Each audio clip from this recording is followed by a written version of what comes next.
Okay, we're rolling. Hey, welcome back to the How to Podcast series. It's Dave with you. Hope you're doing well. Got my coffee. I'm all set to go. I'm glad you're here. Grab yourself a beverage. Let's get into this. I was listening to a interview on a podcast, Conan O'Brien and John Mayer. I love John Mayer as a guitar player. He's just fantastic. And Conan O'Brien just cracks me up. And the two of them together, they got into some interesting conversations on a recent episode together. And there's parts of it that I really felt could really apply to us as podcasters as we create content, all around the idea that we don't have to be everyone's favorite podcast. Like, I know we want to reach as many people as possible, but the likelihood that you're going to resonate with everyone is pretty slim, very slim. So we need to be okay with that. We need to realize that we're not going to reach everybody. And instead of stressing over negative comments, people not understanding what we do, we just might not be their person. And we got to move forward with that. And I think as podcasters, we put our content out into the world. We hope that it resonates. We hope that it draws people to us. But there's actually people that are going to be repelled by you. You got to know that. They're not going to like the sound of your voice. They're not going to like how you word things. People who don't like your vocal fry or your dumb jokes, or you talk too fast, you talk too slow. There's going to be all kinds of things come up as podcasters, and some of it's within our control, some of it's not. Some of it's just who we are. And what I love is they both kind of share their thoughts in this clip, and I'm going to break it up into sections and kind of jump in as we listen to this. But I'll put a link for the whole thing so you can go listen to it yourself so you don't miss any of the context. But I wanted to share it with you because I thought as podcasters it could really help us. So yeah, we're going to jump into that here in a second. Before that, though, a friend of the show, Junaid Ahmed, he's been on the podcast. Great guy. He's created a brand new thing for podcasters. It's called Pod Glue. And I'm going to put a little ad for Pod Glue here. I'm not affiliated with Junaid. He's a friend, and I want to support him. So we're going to put that here in the podcast so you can hear what Junaid's up to. And if you're interested, reach out to Junaid through his website, podglue.com, and you can find out more. But here's a little commercial for what Junaid's doing. Again, friend of the show. We want to support our friends. Here's Junaid's new product. You recorded a great episode. Then momentum resets to 0. Files in one app, tasks in another, guest follow-up somewhere else, promotion buried in tabs. That is how PodFade starts. PodGlue is the podcaster's operating system. One workspace for creation, planning, growth, and guest relationships. Import your RSS feed, pull in your episodes, and turn each one into a living asset with transcripts, social copy, and launch-ready materials. No more tool sprawl. No more broken handoffs. PodGlue is the vehicle. Relationships are the engine. Stop letting disconnected tools kill your momentum. Join the waitlist at podglue.com. So Junaid's service is ready for you to try over podglue.com. Junaid's also doing a book around this as well. And I'm super excited to see him grow and take an idea and put it out into the world, get feedback. He's always interested to hear what podcasters think of PodGlue. Definitely go check it out. It's well thought out. I've been watching him and going through all the screens and the podcasts he's been on as a guest to talk about this. If we can support a fellow podcaster, especially somebody creating things to make it better for podcasters, then we should do more of that. So go check out PodGlue. And that's a little clip for Junaid. Let's jump into, this is, again, Conan and John talking through how to deal with feedback and pushback when you're just not enough for people in life. Some great things to chat about. Here we go. But I think if we're both giving advice to the listener and they want to have a career, right, I think making a list of what you don't want to be is more powerful than a list of what you do want to do. I went to Berklee College of Music and would watch guitar players and I'd go, I don't want to do that. No, that's interesting. Now, we talk about this when we're starting our podcast journey, that we need to go listen to other podcasts in our space to identify the gaps, to understand what's happening out in the space, what other podcasters are doing around the topic that we want to talk about, to be blissfully unaware of our competition. It is your competition. And people will tell you there's no competition, but there really is. There are only so many hours in the day, hours in the week, and there's many, many shows. So you do want your show to stand out. You can't make it stand out if you don't know what other people are doing. You need a litmus test. You need to figure out, well, what's out there in the market right now. And like John's saying, watching another guitar player and going, nope, that's not it. And you're going to come across other shows that talk about what you do in the same vein that you want to talk about it. But you're going to hear them do what they do and go, whoop, that's not it.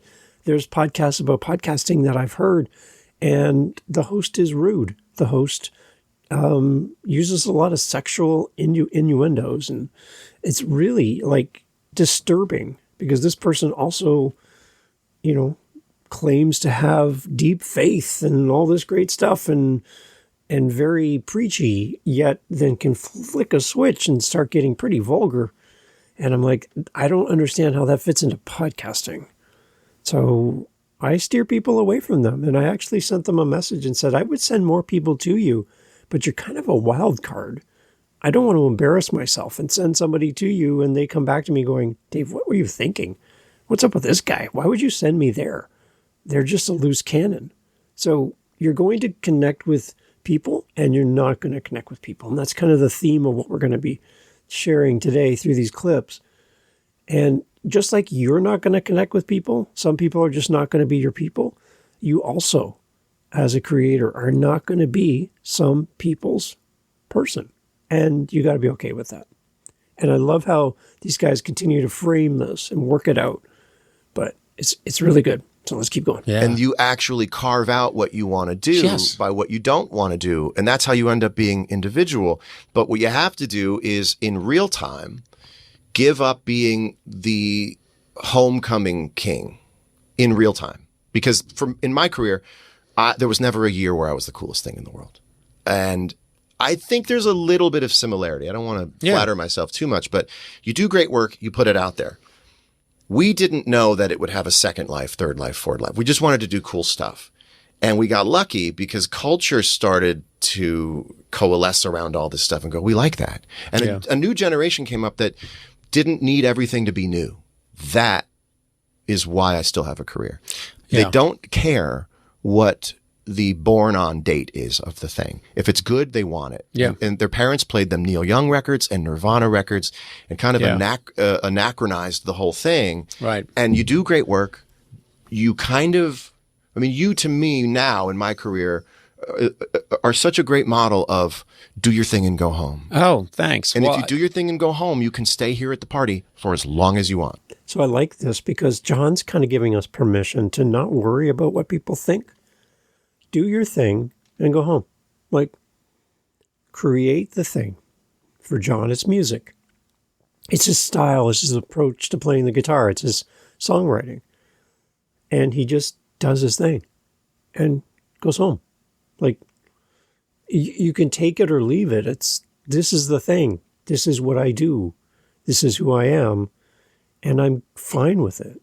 And I'm fine with the fact that you might not be fine with it. I'm also fine with the fact that you might not like my album. You might not like my song. You might not like my podcast. You might not like my voice. You might not like that I say so too many times. You might not like it. This might not be your podcast. And we do our thing and we go home. And we don't worry about it. You can't please everybody as a podcaster. And you got to let go of that. Because you're going to drive yourself just bonkers trying to please everyone. You're going to take every piece of feedback and advice and apply it to your show. And your show's going to change 300 times, just because everyone's got a different opinion. You're not going to please everyone as a creator. And you got to be okay with that. You really just need to do your thing and go. I love it. That's a good way of putting it, is do your thing and go home. And also another rule I think I always had secretly was I am a people pleaser. I want to make people happy. But the flip side of that is I'll do my thing And at a certain point, if a critic or someone says, I don't like it, my attitude is that will sting, but I'll also think, well, I can't help you. Yeah. I can't help you is a great, meaning I did what I do. And if that's not your thing, I wish you well. I don't get into the thing of I hate that person for not liking me, or I try not to. I just do your thing and go home. Yes. That's what you do. And, you know, you've had the experience, I've had the experience, anyone listening has had the experience of someone complimenting them and saying, hey, that was great, good job. That feels really nice. And appreciate that and then let it go. You let it go. You just, I want to make sure that I hear it again and I say it again. I can't help you. Yeah. Yeah, I can't help you, meaning, and not in a mean way. Sure. I can't, you know, if someone said, hey, you know, John, the stuff you do is, I mean, I know you're technically a good guitarist, but I don't know. I just, what I really like is, you know, I like the music of Squeeze. Yeah. Or, you know, and you think like, yeah, no, I like Squeeze too. Those are great pop tunes. I can't help you. Yeah. No, that's really good because I've had people say to me, Dave, make your show more like that show. And they point to a different podcast about podcasting. They point to a different dad podcast or a different author podcast. Do it more like that because I like that show. I'd come to your show if you made it more like that show. If you followed that creator and copied their format or their guests or their topics or how they speak on the mic or their intros, their outros, copy them and I'll come and listen to your show. And I love that both John and Conan are basically saying, I can't help you. I can't help you. And if you love that show so much, then go on and go listen to that show. I'm fine. Your seat will be empty and someone else will take your spot. I'm fine with that. If this show's not for you, there's the door. Like, I'm glad you're here, but I can't help you. This is my show and this is who I am. I'm obviously going to take feedback. I want to grow and I want to improve, but not at the expense of losing my identity as a podcaster. I can't help you. And what I thought like next is John's going to expand on this and he's going to equate it with color. He's going to add some color to it. Here we go. These are the colors I have. This is what I have. This is my palette. These are the colors I have. And it takes a long time to stop pining for other people's colors. And the worst work is done when you bring a song into the studio and go, I like this song so much, me want one too. Yeah. And then you try to fit that in and it doesn't work. No one else buys it. I'm lucky enough to have a lane and I have this new saying. I go, we'll get them next lifetime on that. Artists are challenged constantly to revisit what made a hit a hit. So you did it really well on the first album, do it again. Like, let's just do that again. Do that same thing and just let's do it again for the 10th time on the next album. Or, I love that band. Be that band on your next album. I talk to podcasters and they come to me and they're like, Dave, I want to do this show. I want to do the Joe Rogan show. I want to be a Mel Robbins. I want to be a whatever, fill in the blank. I want to be this. How do I be this? And I simply tell them, you can't be that unless you're that person. You can be you. You can try to copy it, but everyone's going to know you're just copying it. You got to be you. You have to be you. You just don't have the same crayons, the same colors, the same palette that the other person has. You can't duplicate that. You're not them and they're not you. We have this saying in a band that I played with for years. I love these guys. And it's an original band. So we did all originals in bars and stuff. And everybody wants to hear like the cover tunes, right? Because all the regular bands that play at this bars, they only do cover tunes. They don't write original music. They just do someone else's music. And people would yell out, play this song. And the singer would say to the band, to the crowd, we have an agreement with that artist. They don't do our songs and we don't do theirs. And then we would play our music. It was like the coolest thing. And yeah, we're not here to be someone else. We're here to be us. I love that John's giving us that permission to to take that stand. Yeah. Get them next lifetime on that, you know? Yeah. Yeah, I can't help you. And also, once you've done this long enough to realize that the intrinsic value of any idea you have is so low that it's worth taking chances all the time. I try to tell that. It's so low. I try to tell that to younger folk all the time, which is you have no idea how low the stakes are. Yes. And you can wipe out, you can fail repeatedly. And these are all cliches. This has all been said a million times. These are not original thoughts, but I do think it has to be emphasized that, you know, I've had plenty of times in my career where things have just gone completely sideways. And what happens in the aggregate when the whole thing, when enough time goes by, is people kind of just see the intent and they see the highs and they're more forgiving about the lows. And so that's a kind of a magical thing. It's a magical thing. And if I wish I could go back to myself in my 20s and say, you're taking some chances, but you can take many more because no one's really paying attention. And that's what's an interesting thing. I remember Keith Urban being interviewed, and Keith was looking for someone to kind of be his support and keep him grounded. And the person that he was thinking about working with said to him, Keith, do you realize how much people think about you, like, every day? And he's like, no. He's like, they don't. They really don't. Like, you're not that big of a deal. And he's like, well, that's interesting. Yeah, people just don't. People have their own lives. People move on. They hit the stop on your podcast. They hit stop on your music. They put your book back on the shelf and they carry on doing the groceries and picking up dog poop in the backyard. They have lives. They don't think about you as much as you think they do. And we need to keep that in mind. You're not as big as you think you are. And that's fine. And what I like next is John kind of unpacks a 3-step formula for dealing with other people's demands on us. And it's very interesting. It's how to respond to criticism, how to respond to feedback. And he outlines it here. It's really worth focusing in on. And this was the crux of the idea of sharing this with you, is these 3 steps. He talks about creation, criticism, and survival. Here we go. You know, you have to inoculate yourself by way of seeing a complete cycle of creation, criticism, and survival. Right. I made it. Some of them didn't like it. I survived. Yeah. Once you close that loop, you go, give me another one. Okay, that's worth repeating because it probably went by really quickly. Let's do that again. Pay attention to what John just said.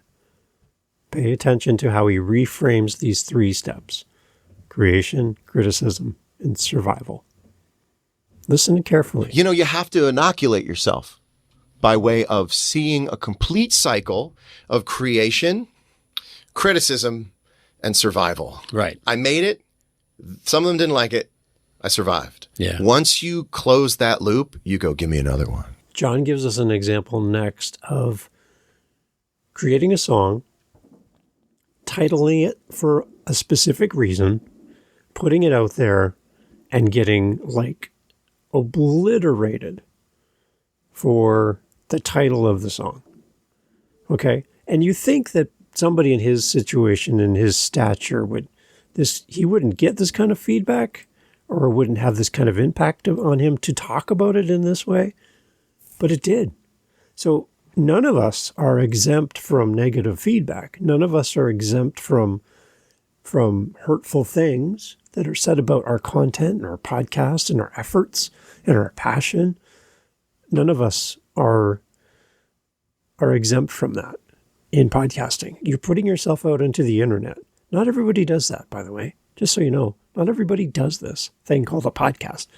So you're putting yourself out there in a way that's very vulnerable. And your subject you're making yourself subject to the idea that anybody can comment on whatever you do. And it could be something simple as they don't like your content, they don't like your face, they don't like your voice, they don't like your anything, right? But you're putting yourself out there and you've opened the door for feedback, whether it's good, bad, hateful, helpful, you don't really have control. But here's John's example about a song that he titled a specific way for a reason and the feedback that he got. You know, I wrote a song for my last record called Why You No Love Me.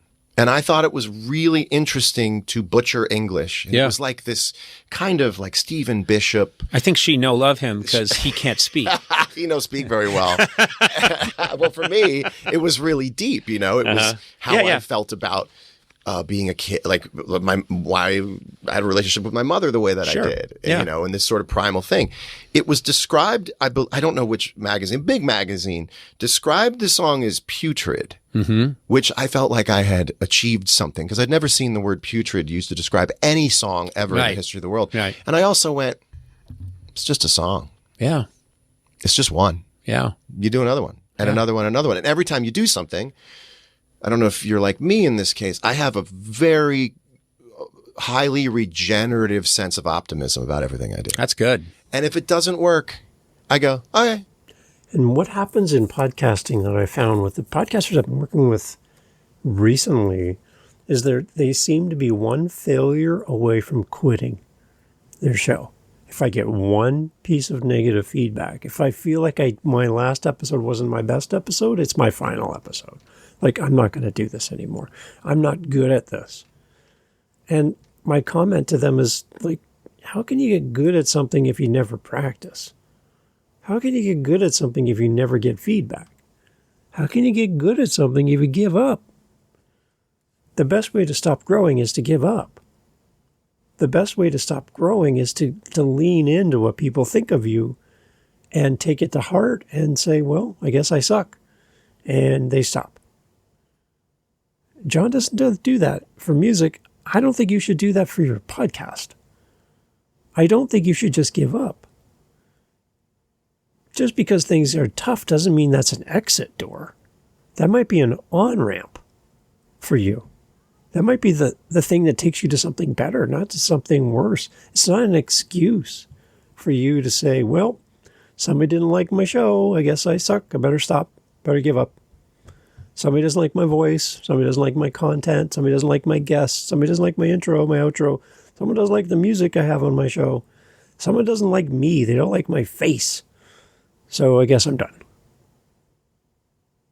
I think you're missing the point of all this. As a podcaster, as a creative person, people are going to like it. People are going to hate it. People are going to be indifferent to it.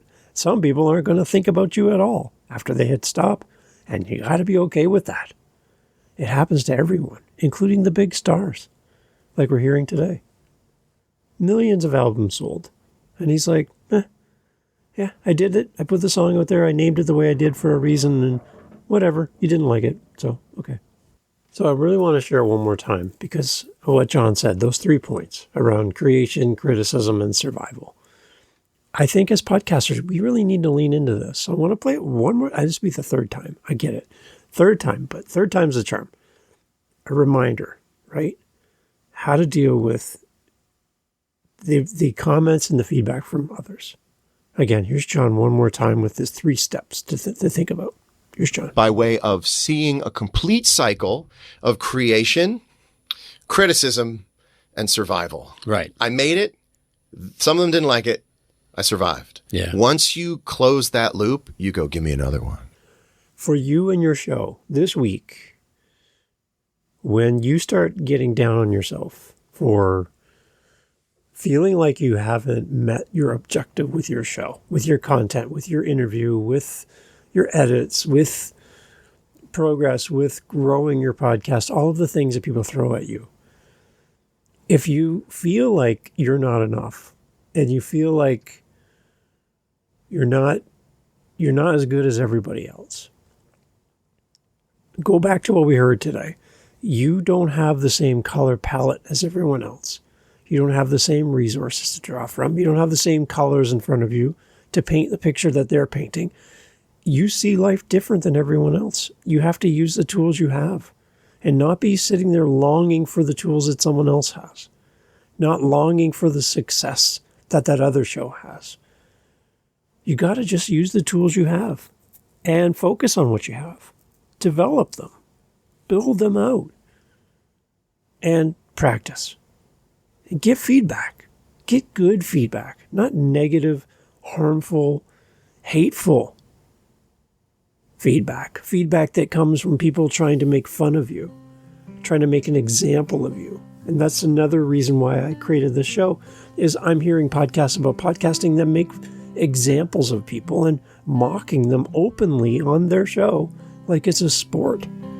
And I said to myself, this going back to the beginning, understanding my competition in podcasts about podcasting, is I wanted this show to be a better, higher level of encouragement and support without the snark. Because there's a lot of snark in podcasts about podcasting from some shows, not all, but from some. And I wanted the show to stand out as a lighthouse, something different that drew people to podcasting, that didn't push people away from podcasting. I wanted this to be a safe place for people, to warn you of trouble ahead. That's what lighthouses do, to warn you of trouble ahead, but at the same time, encourage you to navigate these waters safely in podcasting and to have the support it takes to do what you want to do in podcasting. And if that's you and you've been looking for something like this, you've tried other places and you're not happy, you're not satisfied, it's not meeting your expectations, then you being here right now listening to this point of the podcast tells me that there's something here for you. There's something between you and I where you know that I can help you, and I know I can help you. So we just need to make this happen.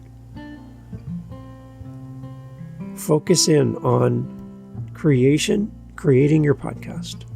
Focus in on when you do get criticism. You take the criticism. If there's anything helpful, you implement it if it works for your show, and you ignore the rest, and you survive. One negative comment shouldn't throw you out of podcasting. One negative comment on your Instagram post shouldn't keep you from posting. One negative review of your book shouldn't keep you from writing your next book. You're bigger than that. You're better than that. And the people who love you, they love you. So serve them and serve them well.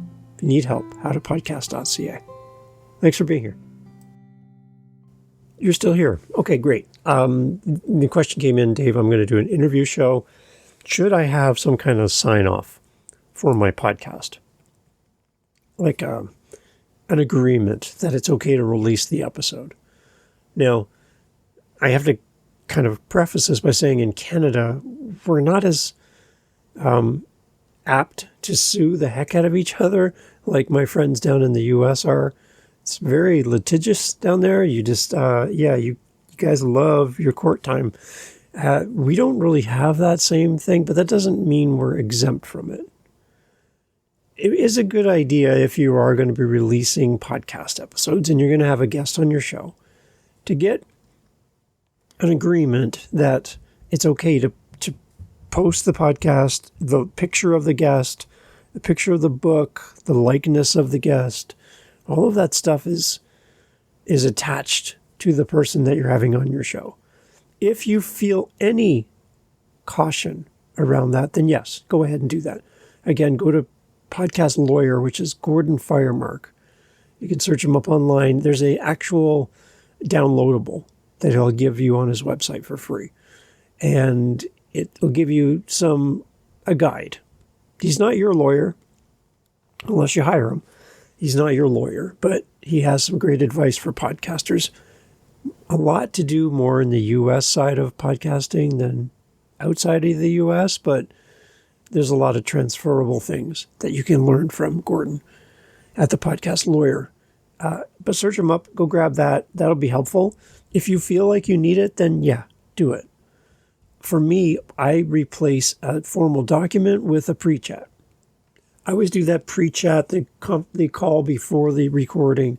We talk through everything. I explain how the podcast is released, where it's going, what I need. And it's at no point am I saying, do I have your permission to record you? It's kind of, from my perspective, it's kind of understood that you're coming on a podcast and it's going to be recorded. So I'm going to send you the recording link. You pick a date and we'll come back and do the recording together. Like it's in the verbiage as we talk.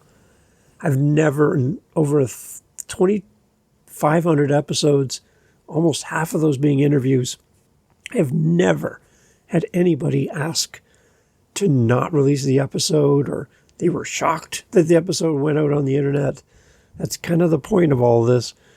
I've had people ask for changes or updates or tweaks, but that's it. I've never had an issue. And knock on wood, it's hopefully never will happen. But if you feel like you need it, then yeah, go ahead and do that. Put it a part of your onboarding and have them agree. Some people will have the guest repeat after me when they hit record at the beginning before it's the actual show. They've hit record, the person's on the screen, they hit record and they say, do I have your permission to record this episode? And the guest says, yes, you have my permission to record the episode. And then we do, hey, welcome to the How to Podcast series. That's fine. Like, again, I haven't seen the need for it, but if you feel like you want to have it and it makes you feel better and it makes you feel more secure, then you do that and do it, and don't be ashamed of it and make it priority for your show. It's up to you. For me, I don't, but for you, you might want to. Make that decision for yourself. If you need help, howtopodcast.ca. Thanks for being here. Take care.